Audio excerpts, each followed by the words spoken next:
आदरणीय गुरुजन और प्यारे विद्यार्थियों, कर्नाटक के 10वीं कक्षा के छात्रों को ध्यान में रखकर शैक्षिक उद्देश्य से बनाए गए इस YouTube चैनल पर मैं Chandrashekhar Subbarao Holy Rosary High School Kalapur और मेरे अध्यापक मित्र BM भट्ट सरकारी हाई स्कूल बिस्कोट एवं मंजुनाथ रायकर सरकारी हाई स्कूल भगवती सिरसी शैक्षणिक जिला की ओर से हार्दिक स्वागत है। प्रियजन, इस वीडियो में प्रेमचंद जी से रचित कश्मीरी सेब नामक पाठ की जानकारी नवीन ढंग से तैयार करके आप तक पहुंचाने की कोशिश की गई है। हमें आशा है यह वीडियो जरूर आपको प्रिय लगेगा, इसलिए अंत तक बने रहिए और पसंद हुआ तो लाइक कीजिए, अपने शिक्षक मित्रों को भी इसे भेज दीजिए। हमारे चैनल द्वारा बनाए गए अन्य वीडियो या जानकारी चाहिए तो अवश्य इस चैनल को सब्सक्राइब करना मत भूलिए। अगर आपका कोई सुझाव हो तो हम उसे खुले स्वीकार करते हैं। विद्यार्थीगण, इस नई दुनिया में जितने होशियार होने पर भी व्यवहार कुशलता की कमी के कारण कई बार धोखा खाना पड़ता है। विद्यार्थियों, अगर इससे बचकर रहना चाहते हैं तो सजग होकर सावधानी के साथ व्यवहार करना चाहिए। हाँ, चलो बच्चों, इसी आशय पर आधारित पाठ कश्मीरी सेब को देखेंगे।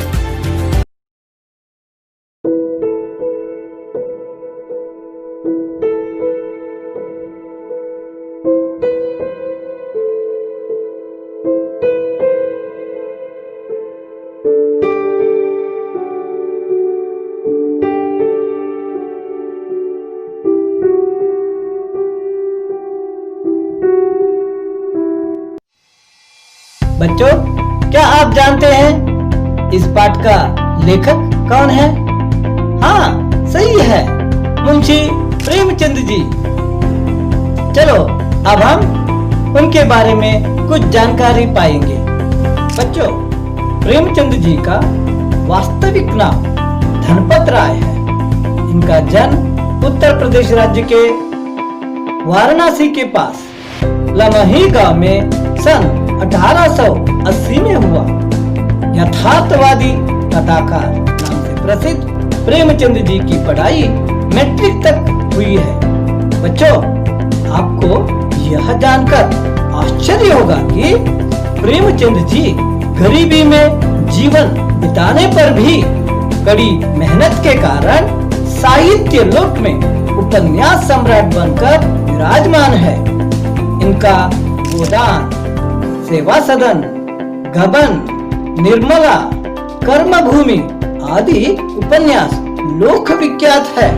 यही नहीं, बड़े घर की बेटी, नमक का दरोगा, पंच परमेश्वर, पूस की रात आदि कहानियां पाठकों को मंत्रमुग्ध कराती है। मानस सरोवर इनकी कहानी संग्रह का नाम है। बच्चों, मैं समझता हूँ आप लोग प्रेमचंद जी के बारे में परिचित हुए होंगे। हाँ बच्चों, यह पाठ साहित्य विधा में कहानी है।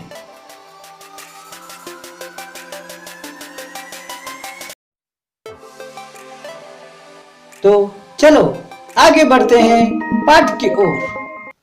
हाँ बच्चों, इस पाठ के बाद आप लोग लेखक के मन में सेब खाने की इच्छा क्यों उत्पन्न हुई, टमाटो, गाजर और सेब के बारे में लेखक क्या सोचते हैं, खरीदे गए सेब की हालत कैसी थी, दुकानदार से लेखक को धोखा क्यों हुई, आमतौर पर लोग धोखा क्यों खाते हैं, पुराने दिनों में व्यापारियों का स्वभाव कैसा था, आदि विचार जान सकते हैं।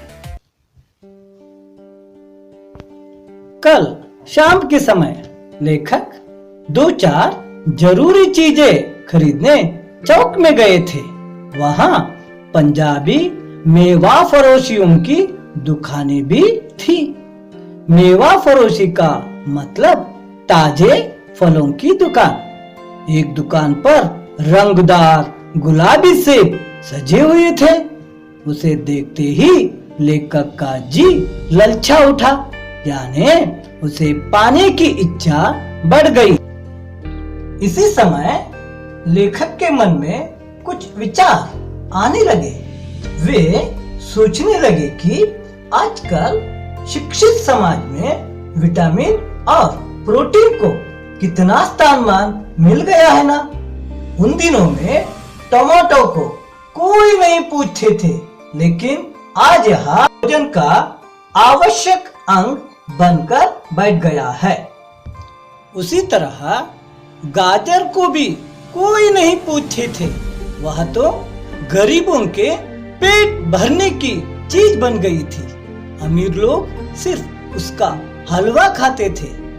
अब पता चल गया है गाजर में ज्यादा विटामिन है, इसलिए इसे टेबल पर स्थान भी मिल गया है। हाँ, यह कहा जाता है रोज एक सेब खाने से डॉक्टर की जरूरत न होती। हम लोग तो डॉक्टर से बचने के लिए नीम कौड़ी भी खाने तैयार हो जाते हैं ना। यह तो सच है। सेब रस और स्वाद में आम से बढ़कर तो नहीं, लेकिन घटकर भी नहीं। रस और गुण को पाने के कारण से ही सेब को स्वास्थ्य के लिए लाभदायक माना गया है।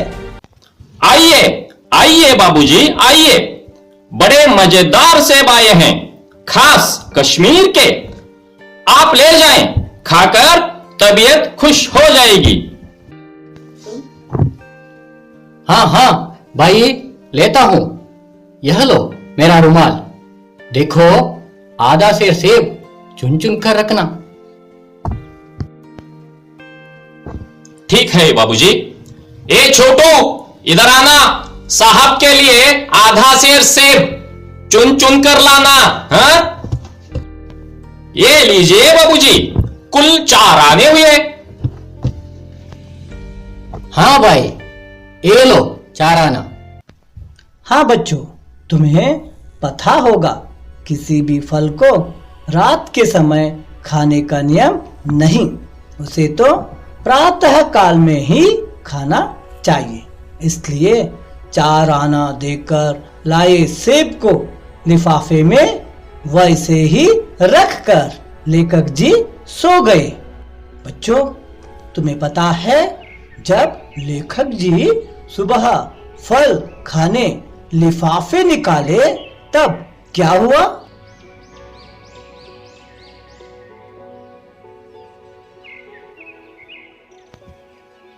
अरे, यह सेब तो सड़ा हुआ है।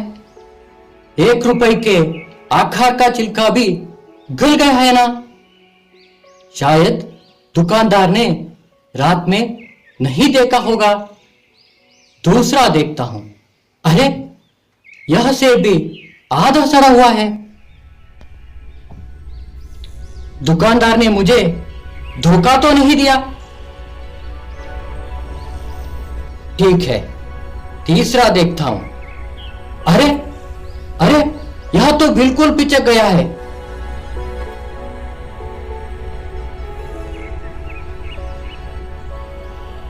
और एक बचा है, उसे भी देख लेता हूं। अरे, इसमें तो काला सुराख है।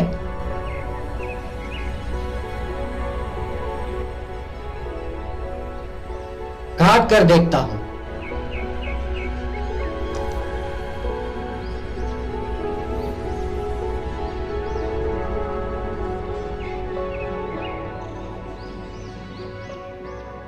ओहो, पेड़ों में अक्सर जिस तरह सुराख होता है ना, उसी तरह इसमें भी है। अब पता चला, दुकानदार ने जानबूझकर मुझसे धोखेबाजी का व्यवहार किया है। हाँ बच्चों, 4 आने के लाभ के लिए खुलेआम दुकानदार ने लेखक के साथ धोखेबाजी का व्यवहार किया। यह समाज के स्वास्थ्य के लिए ठीक नहीं, बिल्कुल यह चारित्रिक पतन है। हाँ बच्चों, इस तरह के व्यवहार होने में एक तरफ लेखक का भी हाथ है ना। सोचिए, उन्होंने दुकानदार पर पूरा विश्वास रखा, बिना सोचे अपने रुमाल भी दे दिए और सेब को परखे बिना घर भी लाए। दुकानदार को धोखा देने इससे बढ़कर मौका चाहिए नहीं। मेरे विचार से यह काफी है। लेकिन बच्चों, पुराने दिनों में ऐसी स्थिति नहीं थी। लोग ईमानदारी से व्यवहार करते थे। इसे हम मुहर्रम के समय में लेखक के साथ हुई घटना से जान सकते हैं। उस दिन लेखक जी रेवड़ी खरीदकर पैसे देने के बदले में भूल से अठन्नी देकर घर आ गए। लेकिन जब उनको पता चला तब वे दौड़ते दौड़ते दुकानदार के पास पहुंचे। उनको देखते ही वह दुकानदार बचे हुए पैसे को दे दिया और उनसे क्षमा भी मांगा। क्या आजकल इस तरह के व्यापारियों को हम देख सकते हैं? नहीं ना। बच्चों, इसे जरूर याद रखिए, जब तक धोखा खाने वाले होते हैं तब तक धोखा देने वाले भी होते हैं। इसलिए हमेशा सतर्क एवं सावधानी से व्यवहार करना चाहिए। अंत में मैं यह आशा करता हूँ आप इस पाठ के जो भी संदेश है उसे हमेशा याद रखेंगे और पालन भी करेंगे। हाँ बच्चों, अब हम प्रश्न विभाग की ओर चलते हैं। पहला प्रश्न है, लेखक चीजें खरीदने कहाँ गए थे? जवाब, लेखक चीजें खरीदने चौक गए थे। दूसरा प्रश्न, लेखक को क्या नजर आया? लेखक को एक दुकान पर बहुत अच्छे रंगदार गुलाबी सेब सजे हुए नजर आए। तीसरा प्रश्न, लेखक का जी क्यों ललचा उठा? दुकान पर सजे हुए बहुत अच्छे रंगदार गुलाबी सेब देखकर लेखक का जी ललचा उठा। चौथा प्रश्न, तो किसका आवश्यक अंग बन गया है? टमाटो भोजन का आवश्यक अंग बन गया है। अगला प्रश्न, स्वाद में सेब किससे भरकर नहीं है? स्वाद में सेब आम से बढ़कर नहीं है। अंतिम प्रश्न है, रोज एक सेब खाने से किसकी जरूरत नहीं होगी? जवाब है, रोज एक सेब खाने से डॉक्टर की जरूरत नहीं होगी।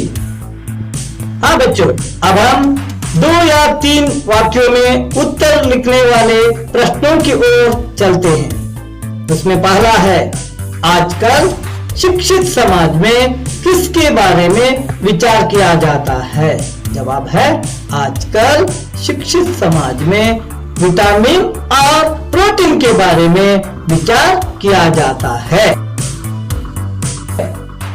दूसरा प्रश्न है, दुकानदार ने लेखक से क्या कहा? दुकानदार ने लेखक से यह कहा कि बाबूजी आइए, बड़े मजेदार सेब आए हैं, खास कश्मीर के, आप ले जाइए, खाकर तबीयत खुश हो जाएगी। अगला प्रश्न है, दुकानदार ने अपने नौकर से क्या कहा? दुकानदार ने अपने नौकर से यह कहा, सुनो, आधा सेब कश्मीरी सेब निकाल ला, चुन कर लाना। अगला प्रश्न, सेब की हालत के बारे में लिखिए।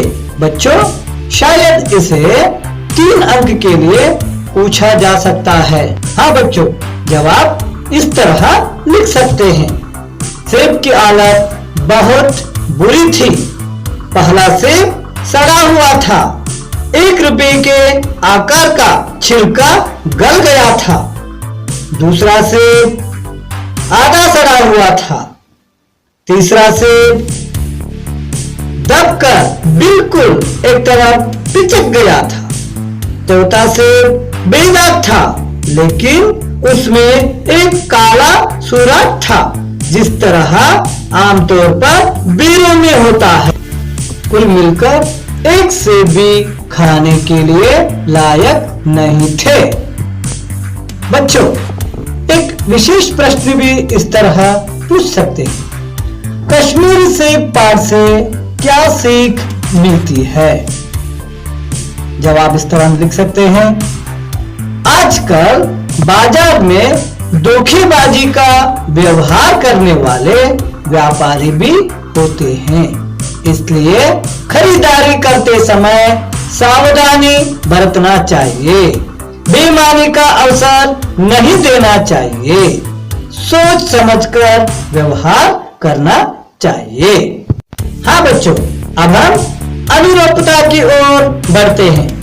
अनुरूपता का मतलब है पहले और दूसरे शब्द के बीच में जिस तरह का संबंध स्थापित किए होते हैं, उसी तरह तीसरे शब्द के साथ चौथे शब्द का संबंध जोड़ना चाहिए। तो अब हम चलते हैं प्रश्न की ओर।